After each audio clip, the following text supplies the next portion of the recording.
La Lanterna, a spotlight in Italian football, is a podcast that dives into the beautiful game seen from the eyes of two fans from the oldest team in Italy's point of view.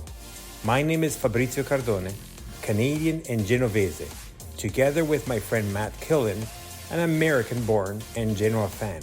Every week, we'll tell you all you need to know about the only team you need to know about, Genoa CFC. Plus, we'll have guests and provide updates from around the magical world of Italian football. Benvenuti, welcome to La Lanterna podcast. This is episode 87 with yours trues and only Fabrizio and my best buddy. Hey Fabry, it's Matt. How you doing? I'm good. Sorry, I had to laugh because it's too funny. Anyways, so are you happy about the match?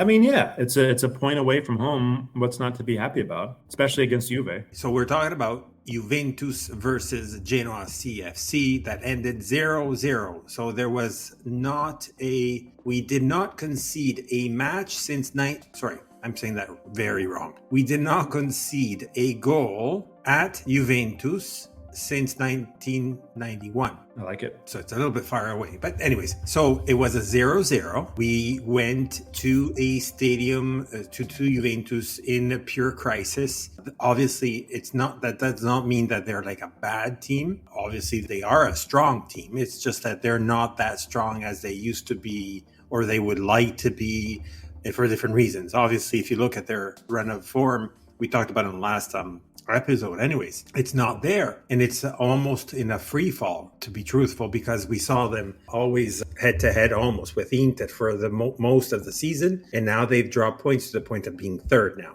and by only 4 or 5 points by fourth with it, which is Bologna. That means that we still had to play against a very difficult team, and Gilardino pulled it through. I mean, listen, I don't give one iota, as they say, I guess, about Juve being in some fucking free fall. Like, we're going up against Juve, okay? We just got promoted a season ago. This is a side that hasn't had a very good run of form these past few years by their standards, but it's a side that at the time of the match, they were second in the entire competition. You're looking at the type of players that they have in their squad: Vlahovic, Chiesa, Locatelli, Miretti, like all of these guys, of course, are dearly departed Cambiaso, like all of these players. There's so many good players in that side, and this is always going to be a challenging match. As you mentioned before, it's been nearly 20 years since we ever got away from home and did not concede when playing at Juve. So this was, I think, an enormously well done job by the boys. That it has to be looked at as that. Anyone else who's thinking anything else is ridiculous. And I think for me, the interesting thing with this match is, you looked at the beginning of our starting lineup and how we're going at it, and we were so aggressive. We were talking a little bit like, how are we going to figure out, how are we going to navigate the situation with kind of depleted resources in the quote unquote like left back, full back positions, wing back positions, I should say. How are we going to think about approaching this match? We were talking about Vitinha and his performance the match before. Are we going to see him in the starting lineup paired with Gudmundsson and also Retegui? And the answer was yes. Seeing Vitinha and Gudmundsson and Retegui, Macias on one side, Spence on the other, Badel and Frendrup blocking it down, and then kind of the more expected back three with De Winter, Bani, Vasquez, and of course, Martinez. It was an incredibly attacking way to start the match. And I think like you look at it and it's like, well, I think you and I probably were similar. Like, this is a ballsy move. I like this. Like, we're not coming in. We're not afraid of Juve, despite them being one of the bigger sides in the competition. And you could look at it maybe a little bit on the opposite side and think, well, is this going to be risky? Are we going to be giving up too many chances? And that for me was what was one of the bigger takeaways from this match, was that even with this formation, even with those types of players, I think we did a really good job of being sensible in defense. Absolutely, yes. Actually, let me add to that. Based on the Italian media that I was reading and listening to, they were not even talking about the formation when they came out. They were only talking about Juve. So no one was talking about Genoa. side note to that, another thing that I like to point a finger to anyone that is listening to us that is not Genoa, friends, is still only talking about the big ones. And enough already. Like, seriously, like, does not mean that the match was played this way, the result was played this way because Juve did not do well only. There is another opponent, a great opponent. Of course, I'm biased. Mind you, I understand that. But at the same time, this is a team that has tied Juventus twice, has tied Napoli twice, has tied against Inter, has tied against, I don't know about Milan yet. We have to still see. What I'm trying to say with this is it's a team that is very difficult to beat, especially for the big ones. We're just getting a little bit more distracted. That's where we're going to have to work on getting our act together ourselves. But this is, work to do for the next year and so on. But it shows that with this team, mind you, we also lost Draxin as well during the year, which could have made a huge impact, negatively speaking, but it didn't, right? But what I'm trying to say with this is essentially Juve had a very tough opponent to play against. In the first half, it was amazing to see the team, to see that we were not shy at all. We had chances on goal, 2 beautiful chances on goal, and it just didn't materialize, so who cares? But then the second half, of course, he's throwing, Allegri threw in everything that he could into that into the pitch, and it just didn't happen. There was no severe, maybe one great save by Martinez, but it's even hard for me to give him like a vote because I didn't really see him that, involved in having to work overtime. But let's hear it from Alberto, the guest from our last pod from the AJC, to hear what he has to say about the match. Ciao Fabry, ciao Matt. You guys should be happy there with that draw. Myself, not so much. Fabry, you called it. Draw. I was hoping Juve would get the victory we desperately needed and to snap out of this funk, but the game was tight. It was as we expected, and that's part of the frustrations for me. Everything was as expected, especially when it came down to talking about game plans. Genoa did exactly what we all kind of thought they were going to do, and I'm just infuriated by the lack of coaching influence to see something different from Juventus. You guys are not the first side that has done that to us and shut down the flanks and forced us to go through the middle, and we haven't found an answer. And this is not just a this season problem. This is running on 3 years now. It's insane that we cannot play in any other fashion than up the flanks. And for me, it's unacceptable. But what is really frustrating beyond the coaching influence is the fact that these guys on the pitch were abysmal. They were flat, they were unimaginative and unenthusiastic. So work rate and effort and fight, determination, that was all missing. And this is post retiro, all right? And that's the attitude in the approach that we get. It's flat out unacceptable. From my perspective, looking at that Juventus, it was extremely disappointing and well below the standards we should be setting for ourselves. Not to take anything away or discredit Genoa in the work they did in any way, shape, or form, but from us, it was nowhere near a top performance, and we just continue to not look like a side that has hit relegation form, and we have 7 points out of a potential 24, and we can't see a game like that when you're in this kind of run. So that's the upsetting part, but unacceptable from me, and has us all looking for answers. And right now, it doesn't look like we're going to get any until the summer because everything is staying put, and it is up to Max and these guys to dig themselves out of this hole. Let's see what happens, because now we're going to have Tudor on 2-week stimulus with Lazio. Good luck to us. Ciao, fellas. You can definitely feel his frustrations from Alberto's message, but rightfully so if I were in his spot as well. But Matt, what do you think? I think the first half was really basically an even contest. Like, it was something where we came out, we gave it a kind of a sporting chance. And I think it seems like in the second half, maybe Gilardino realized, let's tighten up. Let's kind of focus more on consolidating this point, which I don't think was the wrong decision. And, to your point, like, I think as the match wore on, there were a couple of chances that Juve had. There were some, Vlahovic in particular, I can remember a couple where just it failed to put the ball on target, or it was not exactly, it was always an easy chance or a howler or something that was missed. But there were some moments later in the game that I think were ones that would make most Genoa fans a little bit concerned. You want to get that point at the end of the day. But to your point, I think all in all, the way I look at this match, it's a point deserved. It's not, we were lucky to get away with the point. It's not some of these other things. Genoa, I think, really approached the match really well. Gilardino, again, kind of figuring out a way to instill confidence and to kind of bring this new side. I know others in the Genoa sphere were talking about, how interesting it was to see Gudmundsson deployed in like a different way, obviously with him and Vitinha together behind Retegui, kind of a newer way of utilizing his strengths, which is maybe plays a little bit better to his strength than having him as like a strike partner or something, which he never really was anyway. For me, I think the player of the match was Jed Spence. I thought he was fantastic. He was really, really all over the place. He had a number of really big tackles in the second half. You could see how valuable it is to have a player with his pace as the match wore on, because there were some times where it seemed like, we're really going to be in trouble, and he was able to recover really, really quickly. And even if it wasn't a tackle, it was, he was marking a player and prevented the ball from going somewhere where maybe it otherwise would have. I did think generally too, we had I think all of our kind of January signings getting an appearance. I know we had Cittadini was in there, Bohinen was in there. I thought Cittadini in the limited time he had looked okay. Very solid, actually. Yeah. So on the whole, I think it's another reflection of Gilardino figuring out a way and showing his mettle. In the broadcast here in America, the announcers were kind of talking about Gilardino's increasing kind of managerial prowess and how he's maybe now, we were talking a bit about it last season, and maybe it wasn't as much the case back then as it is now, but we've talked previously about how many managers from the 2006 World Cup squad, how many players, have gone on to become managers.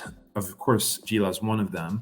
Not all of them have really panned out in the same way. And I think you're really seeing some interesting approaches from Gilardino. And for me, like, what is the most impressive is that he is continually adapting. He's finding different ways. And I think a hallmark from this entire campaign is that when we're going up against the bigger sides, I can't remember a single match that we've played where we've really just shut it in. I guess when you think about the last match against Inter, maybe that the second half of the match kind of had more of that type of a balance towards it. And we have conceded late. We conceded late against Lazio, if I remember correctly. No, that's Napoli, sorry. So we've had some moments, where it's come back to bite us a little bit. But I remember, and generally my takeaway from this season on the whole, as you kind of mentioned earlier, we're going up against these big sides, and we're not just lining it up with 10 guys behind the ball, Like, we're going after it. We're trying to get something from this game. There's no coach bus that was put in front of the goal,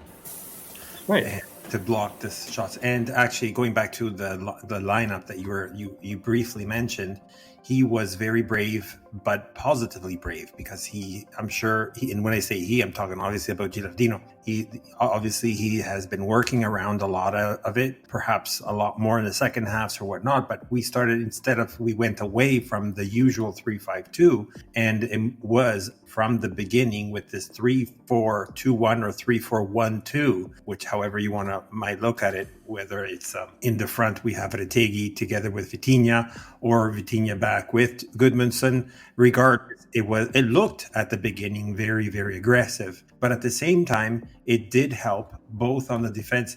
And if I may say, based on what also you said too, I fully agree. And I think that Jed Spence should be all played very well, but I think he should be the one that I'm actually calling him for the MVP of the match. MVP of the match. You and I are definitely like-minded in that regard. He was such a pleasure to watch. Remember when he first came, who is this guy? What does he do? People talking about his defensive lacking of a verve or whatnot, and then all better propositive in the front. While this match, I saw him very well up front, amazing at the back. He covered it well. He was a very well-versed in front back without even being too tired towards the end of the match either. Vitinha, on the other hand, great as well. I have to give him really good marks for this match. He was the one that wants definitely to show that he's still there. Hence the 35 million price tag that Marseille cooped him up. And he's worth every penny. He is definitely that great striker. Of course, he didn't score or whatnot, but he's only still learning also a lot of things, Serie A, Gilardino's model, and so on. But anyways, besides these two that I found that because they were January signings, and actually both of them are also on loan with the right to buy, but they shined a little bit above the others just because they're brand new, to your point, only coming from the January market. But also the subs were fantastic. And I would say to all those complainers about Gilardino not catching and guessing the right subs, we had off on this, the first one that came was, I think it was Frendrup out for Strootman, which scratched a lot of heads, and Goodmanson out for Malinowski. And I thought, oh, that was a bizarre double change. But I think that in that moment, that's what it was needed. Fresher legs, fresher minds, different characteristics. And I think he did a very good job. 10 minutes after that one, Retegui out. You saw him that he was very tired. He's not playing as good as he used to in the past, perhaps for the pressure for the Euros or whatnot. We'll talk about the international break in a short while. But so it was good to have him being replaced, debutant from Ankayev. So finally, we were seeing this guy that we bought in the winter market, and it's actually, I think he was actually quite. We didn't see him much because it was a very difficult second half, but the little things that I saw, I think they're positive notes. Last but not least, in the dying minutes of the match, where everybody was like, "Oh my God, you should have changed this or changed that one."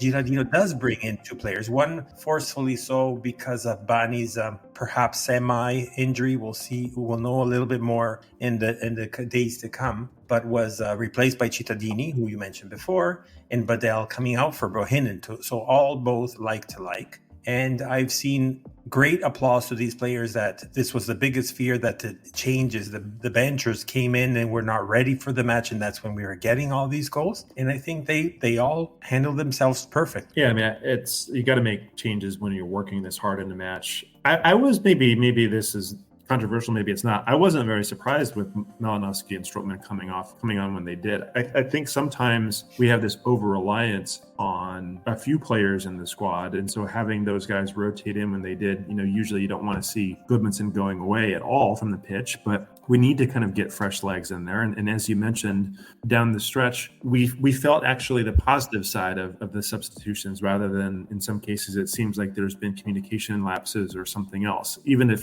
Cittadini maybe didn't have a whole lot of time on the ball or anything like that, like I think you and I both remember a couple of tackles that he made in the end, and they were definitely kind of holding the fort when we were taking a lot of pressure from Juve towards the end of that match. So at the end of the day, it's a great team performance. Juve, I'm sure, are totally incensed with this, not having anything to show for it, having Vlahovic get sent off at the very, very end of the match for dissent multiple times. It's a totally different story for them when they're looking at this match. But I think for us, even if we're not gaining ground on Monza or Toro in any meaningful way, they both won, right? It's still an important point. And when you look at us where we are now, again, we are 10 points clear of Frosinone right now in 18th position. So, continuing to kind of build towards that peak and that level of safety. I'm happy being in quote unquote no man's land right now. I don't want to say that too much because I don't want to have us look at a different future in a few weeks. But for me, I'm perfectly happy with the result. And I think we've got to look at it as a positive.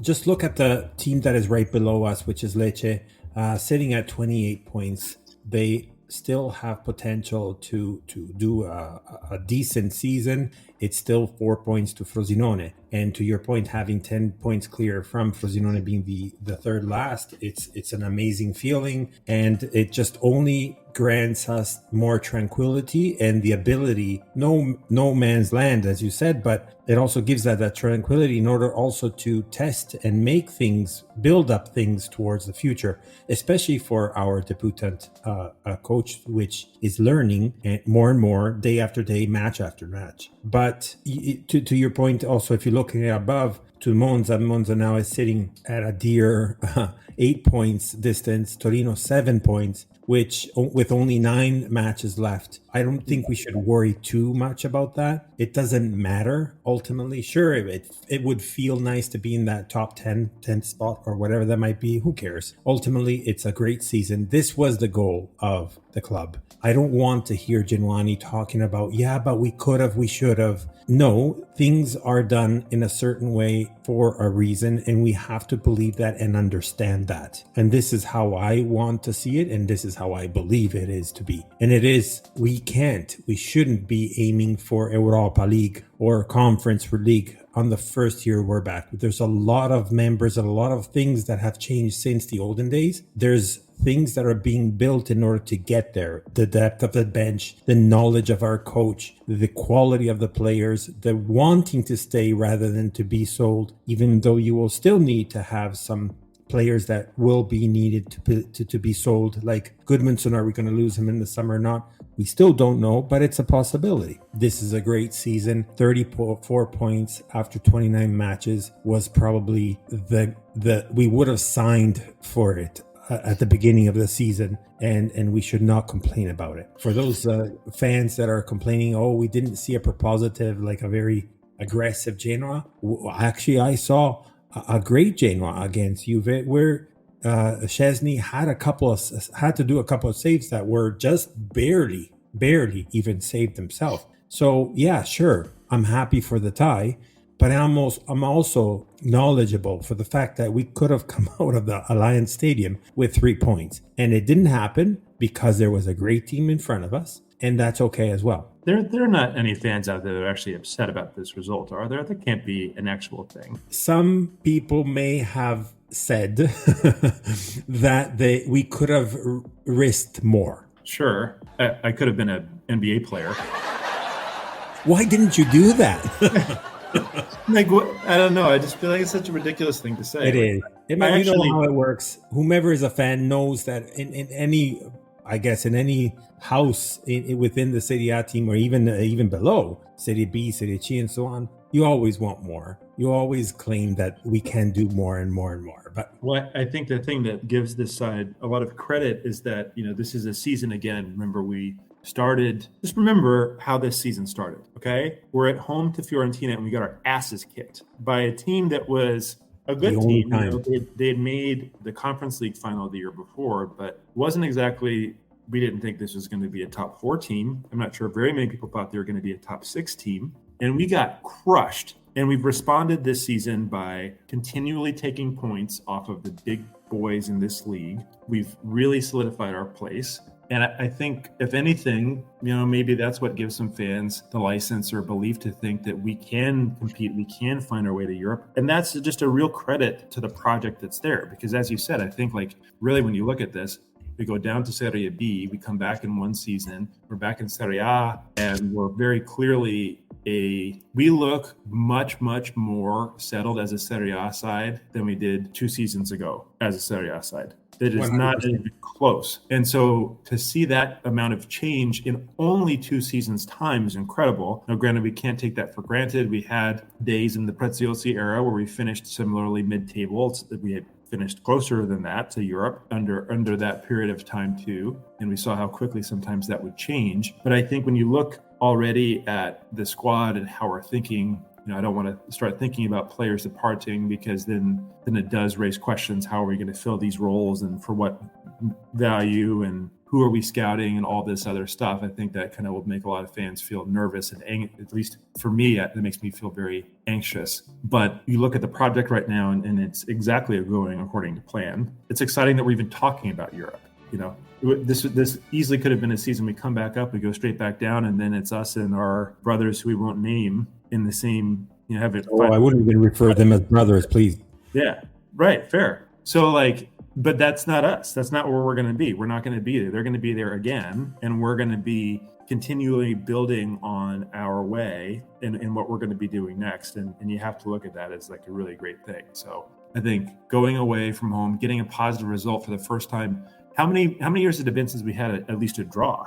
I think it had been at least several years since we had gotten a draw away at Juve. I know we've drawn at home at Juve multiple times, but it's been some time since we've gone to Torino and gotten a point from them, much less a win. So I don't care what anybody says about this not being Juve's best season or whatever. This Juve side is full of talented players, and Genoa came in and proved deservedly why we are a team in the top flight, why we are a team in descendancy. Just because you asked, last time we tied at the stadium, at Torino, regardless what that stadium might have been, was in 2018, 1-1. Oh, okay. So that wasn't that long ago. But it's still been some time. It's still been several seasons since we've gone and done that. So I know it's been many, many years since we've actually won there. That was one of the statistics we cited before we began the pod last week. But yeah. Time are going to come. We're going to be celebrating a lot more. One thing I want to say, and you're going to probably look at me with weird eyes saying, why is he saying this? Or why?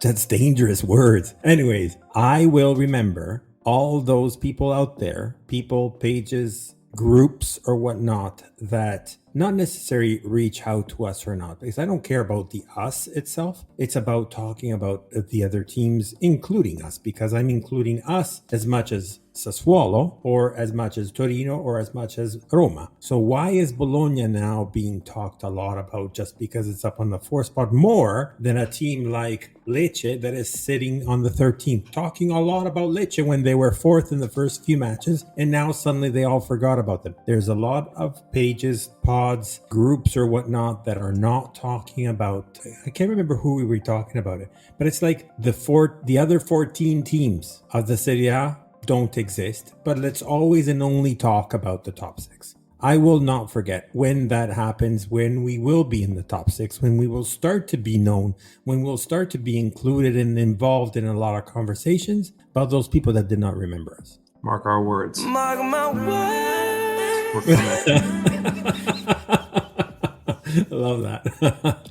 Anyways, so great match. Next one coming up is going to be against Frosinone, but there is the national break. So for the longest, we haven't had a break, which is good. I prefer it because I remember last break, which was in November. It felt like the longest 2 weeks ever, but we're going to have a break because of the national teams. So we've got actually a few call-ups. So obviously the one that is the most I suppose expected or known is Retegui with the Italian national team. Sure. But then there are also another one, very important, very interesting. We were expecting it, but we were only hoping for it, which is De Winter, which was a solid call. Yeah, that was pretty cool, actually. Exactly, a solid call up for the under 21, but he actually got called on the major team, which is awesome. Well deserved as well. Another one, which is made me a little bit scratch my head saying, well, we barely saw him the whole entire season. He's always broke and so on, is Haps,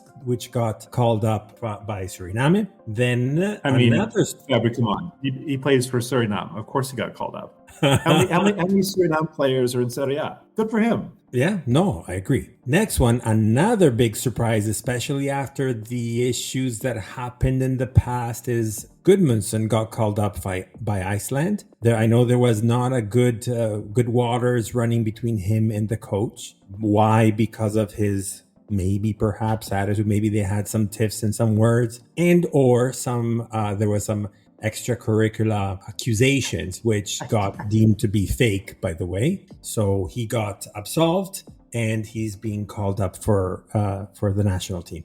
Another one is Malinowski. So if you guys remember, he was for a couple of times maybe not called up. Why? Because of poor performances that he had before at Olympique Marseille, and or because of injuries. But now he's been called up again by Ukraine. And last but not least, our super Mexican Vasquez. Obviously, he's going to play for Mexico. El Tri. Hey, listen, I'm not allowed to do this as an American, but I always kind of root for him playing for Mexico. I agree. And also, it's fun seeing there's not very many CONCACAF players that you'll always see in Europe. So seeing him, obviously, he plays for us almost every single match. But I like to see that. We miss him when he's not in, right? I think so. I really do. I think he's such he brings a lot. And you've seen some of the matches too, where he's almost has, if he's deployed the right way, he has an attacking quality to him, which you wouldn't normally see, but he's really, really solid defensively too. I think his positioning is very underrated. He's not a type of player, you don't see him coming in with sliding tackles all the time, but that's kind of the point. He's in position and a really sound player. And one that we've locked up for several years too. That's true. So I'm glad actually that we kept him. Actually, I think they extended also his contract. So that's another good thing. Yep. And he was loaned out last year at Cremonese. Obviously, we know that Cremonese went down, but that doesn't matter as long as he gets his visibility and his minutes, which he did have under Ballardini with Cremonese last year in Serie A. But small quick parenthesis on the Primavera. So Primavera, we continuously having some players that are being called up anyways with the main team. But just a quick give a quick recap of what's happening to our Genoa. They unfortunately lost on Saturday against Torino. The match was quite a big one. It ended 4-3 for Torino. And the weird thing, it was back and forth to the point of us getting the first goal on the first minute, and then they tied and did a 2-1. Then we managed to tie it again to 2-2. Then they went to 3-2. We tied it at 64th minute with a 3-3, and unfortunately for a penalty in the dying minutes, they actually had to concede and lose that match. So ending up very interesting 4-3. By the way, Genoa is similarly to the main team. Again, they're both back to the top flight for the first time after 1 year of relegation. That's right. Yeah. Genoa under 19 is sitting now on the 10th spot out of 18 teams. It's not 20 teams like Serie A, but it's 18 teams. So it's comfortable in there and it's doing a decent job. And they are at par points with a couple of teams, but there's a few 2 or 3 teams just with 1 or 2 points just above them for the likes of Verona, Cagliari. But it's a good season and it's a decent, it's a stepping stone to build towards the future. Also, fostering new talent and so on. And we've seen a few of them. And also we've seen a few of them that had to go and be loaned out. And we might even see them very soon. And I'm thinking about just a few, like the last one that I heard was Cornero, that he had a very beautiful interview that he's on loan in Serie C with Pescara, doing a decent season himself as well. Pescara is in the top I'm not saying that right. In the top few spots, not at the top as where they would like to be, but at the same time, he had also a very bad injury that he went through and came back and still stronger as before. Zeman, which was the coach, unfortunately had something bad happen to him that he had to be recovered in the hospital and so on, and it doesn't seem he might be fit to be back to be their coach. And he was in this interview talking about that. And he also did say, I'm working to improve myself more and more and more.